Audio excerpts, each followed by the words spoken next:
Hello and welcome back to Emily Cat 176. I've got to get comfortable again. How are you? It's Friday, and Friday means books. So, I am talking about two true crime books today. So I said I'd got this one. And you've probably heard of this one, of Erin Patterson, the mushroom poisoner. She's been convicted, I should say, of killing 3 people and trying to kill a 4th. And that one, I haven't read very much of it, but I'm going to read it before Christmas because then I'm going to give it to my sister because she wants to read that one as well. But the one I got just this week is this one, The Dark Prince of Melbourne.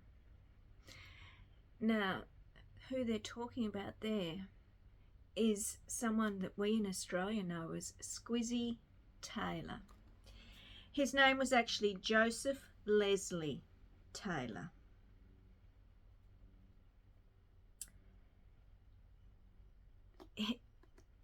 It's sort of set in the 1930s, and he was like a child pickpocket, and then he did other crimes. And it says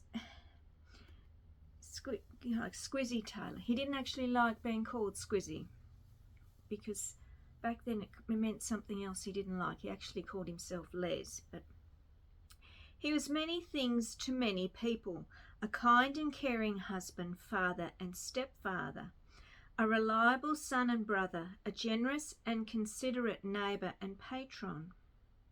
He was also a criminal, willing to consider any type of crime, provided it supported his lifestyle and his ego. Squizzy graduated from teenage pickpocket to adult murderer, from organising smash and grab raids on jewellers to corrupting juries and suborning witnesses. And he was nothing if not newsworthy, whether appearing at the opening night of a new show at the top end of Bourke Street or climbing the steps en route for an appearance in the Supreme Court. For more than a decade, Victoria's best detectives were unable to pin any one of a dozen major crimes on him. Yet Squizzy ultimately met his match in street punk turn gunman Snowy Cutmore in a darkened bedroom in a boarding house in Carlton.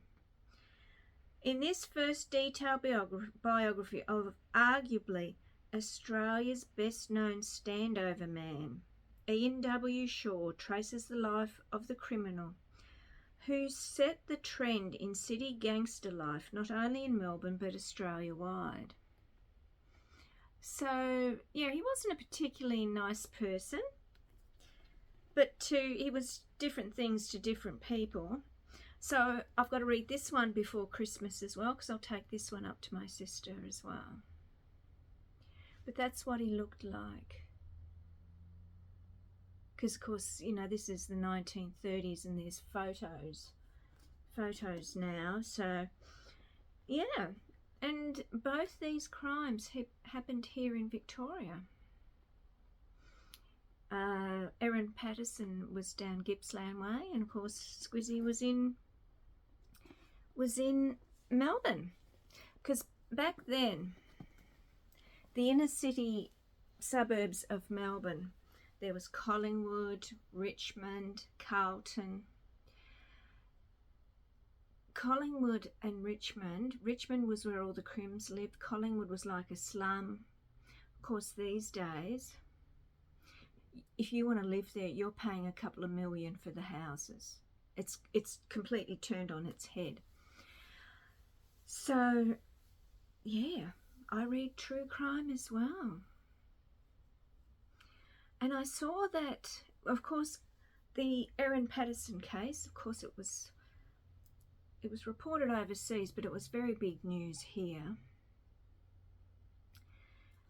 She is in jail now. She was found guilty. And as I said, Squizzy Taylor, people know the name Squizzy Taylor. So yeah, let me know if you read true crime. I don't think there's anything glamorous about a lifestyle like Squizzy Taylor. But it was shown later on too, back in the 80s and 90s. We had a spate of criminal on criminal killings. A series called Underbelly, I think that's what it was called, was made. And that was in Melbourne as well. So, yeah, true crime. It's interesting because I'm also interested, I read history as well, because I am interested in history. So yeah, that's it for Friday. I'm going to talk about the film I saw on Monday, and I did a post a couple of weeks ago about, you know, how to have a good year with films, and this one it finished it off nicely. So enjoy your weekend. It's going to be hot for the next few days again here. Temperatures up and down here. But anyway, I like Melbourne anyway. All right, so as I said, enjoy the weekend, and I will be back on Monday. Bye.